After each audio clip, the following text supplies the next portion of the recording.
Au départ de ce projet, il y avait vraiment eu un questionnement sur le fait de savoir comment est-ce que des adolescentes pouvaient vivre cette période de l'attente des papiers. C'est une procédure qui prend en Belgique et en Europe d'une manière générale un certain temps, quelques mois voire quelques années. Et l'adolescence est un moment de la vie où on a besoin de s'ancrer dans un présent et de se projeter dans le futur.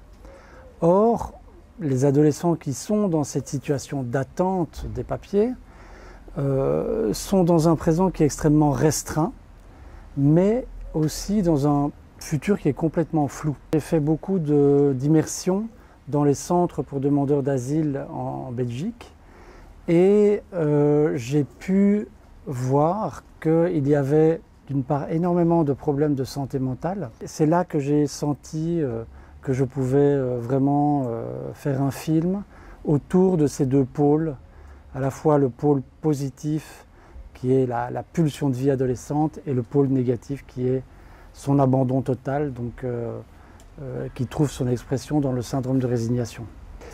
Alors, la nationalité des deux protagonistes, des deux jeunes filles qui se rencontrent et dont on va suivre l'histoire de leur amitié, elle était pour moi importante et pas importante. Le centre du film, c'est leur amitié, c'est leur condition de l'attente, d'être en attente de papier, c'est le flou dans lequel ils essayent quand même de vivre et de grandir. Mais ceci dit, c'était une dimension importante dans le sens que je voulais qu'elle représente véritablement des cas de figure qui existent. Je m'explique.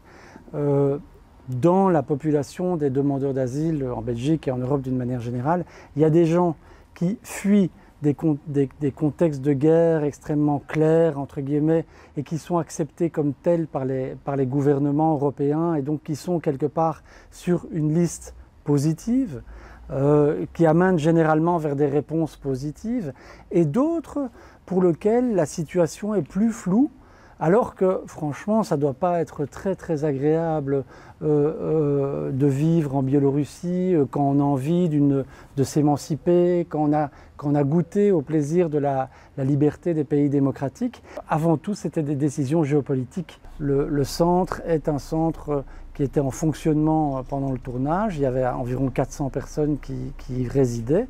Et ces personnes ont joué dans le film, pour certains, comme extras. Ils ont participé aussi à des départements comme la décoration, la régie et tout ça. Donc il y a eu un très bel accueil de la Croix-Rouge et c'était agréable de pouvoir travailler avec eux à la réalisation de ce film ensemble. Le film est quand même très bien accueilli.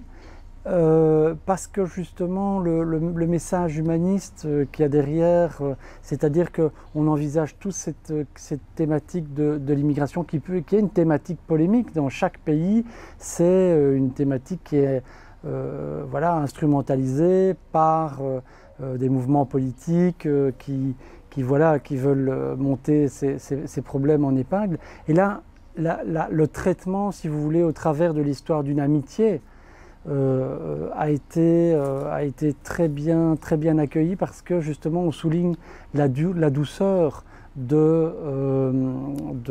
qui transparaît dans ce film, une douceur qui est finalement politique aussi, hein, dans le monde extrêmement violent dans lequel on vit.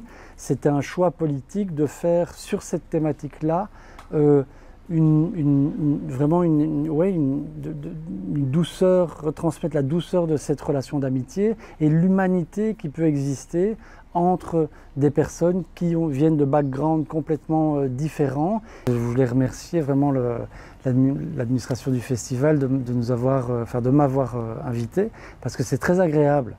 Je sens vraiment, j'adore déjà les projections en plein air.